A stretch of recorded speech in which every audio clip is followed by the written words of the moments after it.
Ali had always believed that marriage meant standing beside each other when life became difficult. He never expected that one sentence from his wife would make him question everything he had built. Your parents are your problem, your money is yours. Those words were spoken quietly, but they hit Ali harder than any angry argument ever could. Ali had grown up in a small house with his parents. His father had worked for more than 30 years, repairing old machines in a dusty workshop. His mother had spent her entire life taking care of the family. They were not rich, but they had given Ali everything they could. When Ali was young, his father would often return home exhausted. His hands were rough, his clothes covered with dust, but he never complained. "Study hard, son," his father would say. "I don't want you to struggle like I did." Ali listened. He studied, found a good job in the city, and slowly began earning a comfortable salary. His first big achievement was buying his parents a better house. His mother cried when she saw it. "My son," she whispered, "you have given us more than we ever dreamed of." Ali smiled. "You gave me everything." "First, Mom, this is nothing compared to that."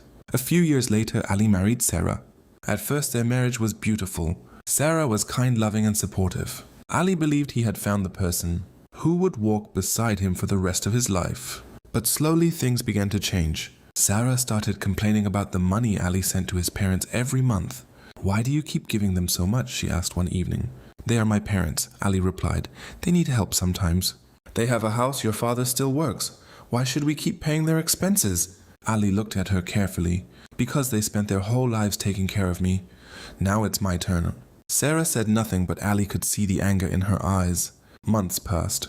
Ali continued helping his parents. Whenever his mother needed medicine, he paid for it. Whenever something broke in their house, he arranged the repairs. He never considered it a burden. Then one evening his father called. "Son, your mother needs a medical test. The doctor is worried about her." Ali immediately transferred the money. Sarah saw the transaction on his phone. "How much did you send?" "It's for Mom's medical tests." Sarah became silent. Then she said, "Ali, we have our own expenses." "I know."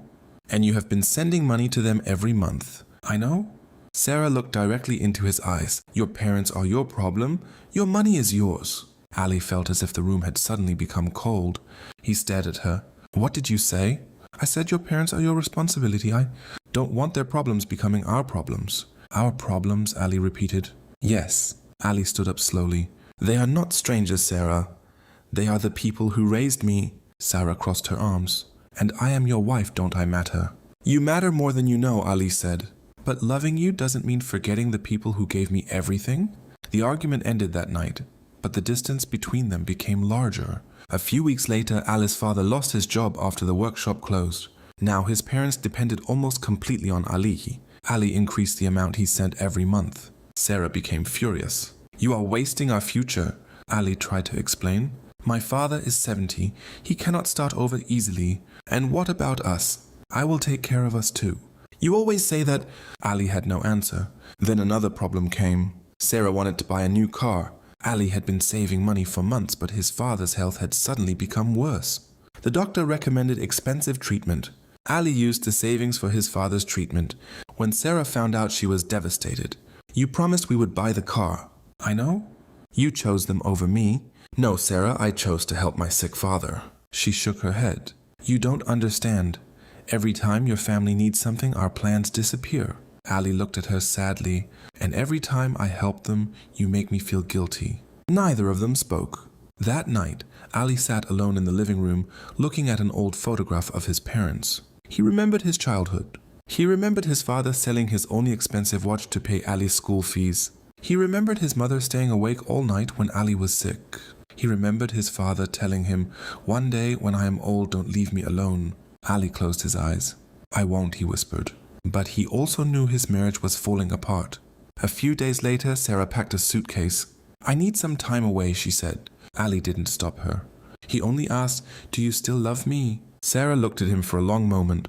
"I don't know." Then she walked out. Ali spent the night alone. The next morning his phone rang. It was the hospital. His father's condition had suddenly become critical. Ali rushed there. His mother was sitting outside the emergency room crying. "My son," she said, "your father keeps asking for you." Ali entered the room. His father opened his eyes weakly. "Ali?" "I am here, Dad." His father smiled. I always knew you would come. Ali held his father's hand. I will always come. His father squeezed his fingers.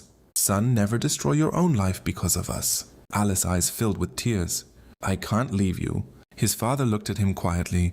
Taking care of your parents is an honor, but don't forget to take care of your own heart too.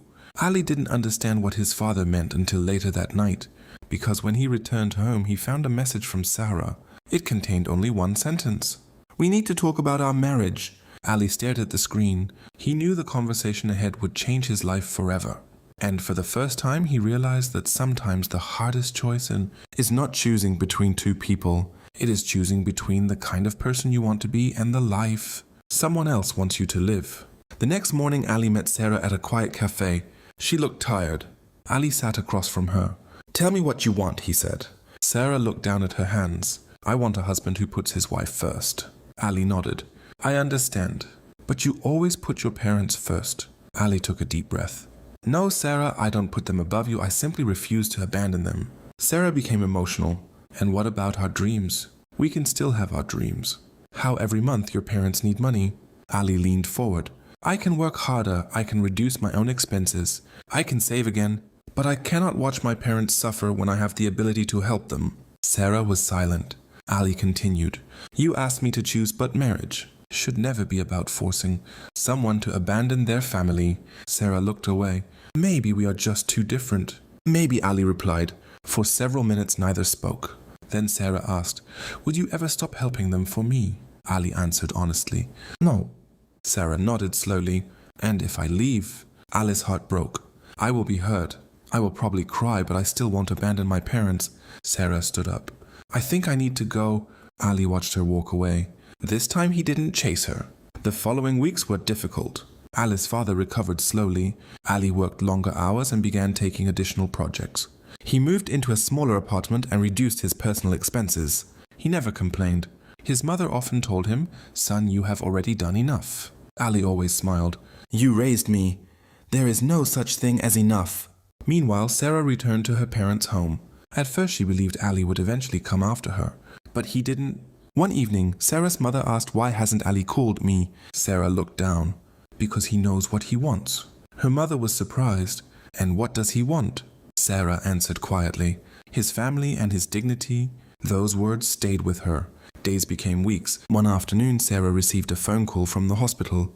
Her own father had been admitted after suddenly becoming ill. She rushed there. The treatment was expensive. Sarah checked her savings. It wasn't enough. She called relatives, but everyone had excuses. Then she remembered Ali. She stared at his number for a long time. Finally, she called. Ali answered immediately. Sarah? She struggled to speak. My father is in the hospital. Ali's voice became serious. What happened? She explained everything. There was a long silence. Then Ali asked, how much do you need? Sarah began crying. Ali, I don't know if I have the right to ask you. You don't have to ask twice. He transferred the money that same day. Sarah couldn't believe it.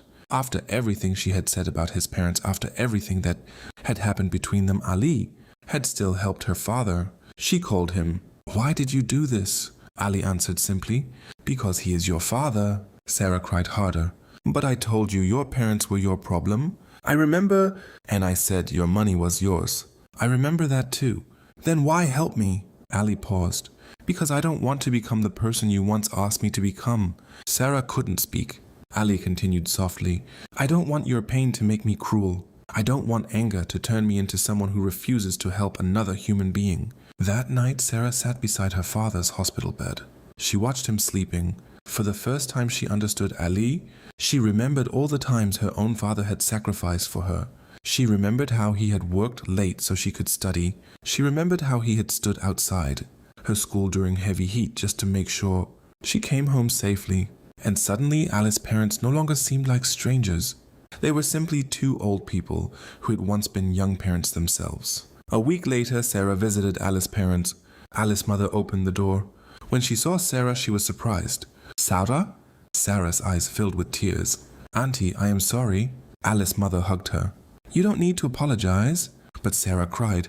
I heard Ali. I said terrible things about you. His mother gently touched her face. Every family has difficult days. What matters is what we learn from them. Then Ali's father appeared. He smiled. Come inside, daughter. Sarah entered the house. Ali arrived later. When he saw Sarah sitting with his parents, he stopped at the door. She stood up. I was wrong, she said. Ali remained silent. I thought being your wife meant I had to come before everyone else. I didn't understand that loving your parents doesn't reduce the love you have for me. Alice's eyes became wet. Sarah continued, I was afraid that helping your family would destroy our future, but I never realized that forcing you to abandon them would destroy the man I married. Ali slowly walked toward her. I never wanted to lose you, I know. And I never wanted you to feel second. Sarah shook her head. I don't feel second anymore. I feel like I finally understand what family means. Ali took her hand. His father smiled from across the room. Sometimes, he said, people don't find happiness by winning an argument. They find it by understanding each other's hearts. Ali and Sarah looked at each other. Their problems did not disappear overnight. They still had bills. They still had responsibilities. They still had difficult conversations ahead. But something had changed. Sarah began helping Ali care for his parents. Ali also became more careful about balancing his responsibilities at home. They created a budget together. They saved together. And most importantly, they learned to discuss money without turning it into a battle. Months later, Ali's father sat in the garden with his grandchildren. Sarah brought him tea. He smiled. Thank you, daughter. Sarah smiled back. No, Dad, thank you for teaching me something I should have understood earlier. Ali watched them from a distance. He realized that sometimes one sentence can break a family apart. But one sincere apology can begin putting it back together. Sarah had once told him, your parents are your problem. Your money is yours. Now she understood the truth. Money can build a house, but it cannot build a family. Family is built through sacrifice, forgiveness, loyalty, and love. And sometimes the people we call a burden are the same people who carried us when we were too weak to walk. Ali never forgot that. Neither did Sarah. And from that day forward, they stopped asking, who comes first? Instead, they asked a much better question. How can we take care of each other?